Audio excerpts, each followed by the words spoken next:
to the second of 3 special manufacturing podcasts. Again, my name is Nick Hamner. I'm the Business Development Manager here at Source One. And with me here is Nicholas Haneiko, one of the project managers with Source One.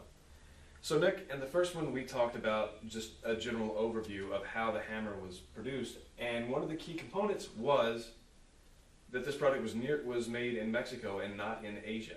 So a process that people call nearshoring.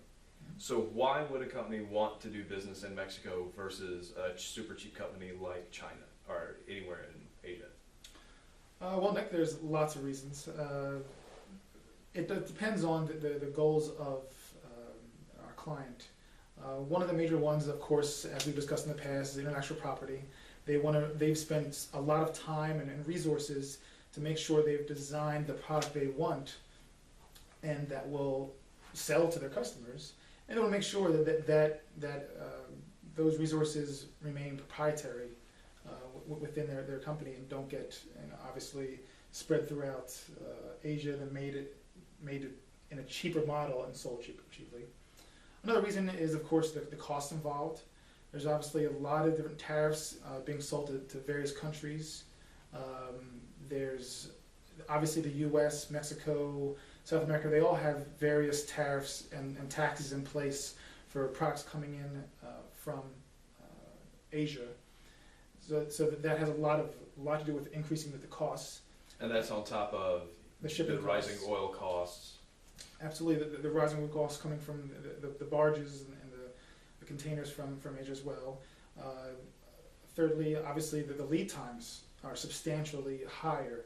If you're looking at nearshoring, the lead times are from 4 to 8 weeks, whereas lead times from Asia and China could be upwards of 180 days. It's pretty typical. Oh, wow. So those are 3 big things, and all 3 of those things can have a huge impact on the business and the product itself. But then in Mexico, aren't there concerns of its own? What about, like, let's say, cartels? Sure, a lot of U.S. companies see a lot in the media about the cartels and a lot of the issues Mexico has with that, and a lot of those issues, if you look into it, occur within the northern states of Mexico, and don't really have a huge impact on the manufacturing facilities in central and southern Mexico. So a lot of times the U.S. gets very scared about hearing those stories. We hear those awful stories, but in reality, it doesn't have a huge impact on the manufacturing of these products. Okay. And then, so with it being such a beneficial environment, are the businesses in Mexico ready to do business with American businesses? It's very interesting. When we first started looking into nearshoring, we weren't sure what we were going to find. We did a lot of market research and got a lot of good market intelligence through that. And really, after the process, we really understood that there's a ton of highly qualified manufacturers in Mexico. They have the equipment, they want to work, they have the labor force, they have the ability to adopt to U.S.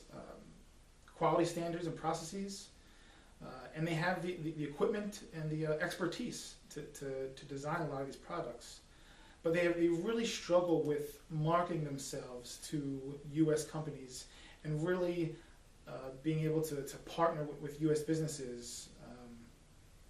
They don't have that ability to really identify solid partners and to show what their capabilities are. But that's not entirely on the Mexican business. I mean, there's North American companies that are just unwilling maybe to adapt to the business culture of Mexico, right?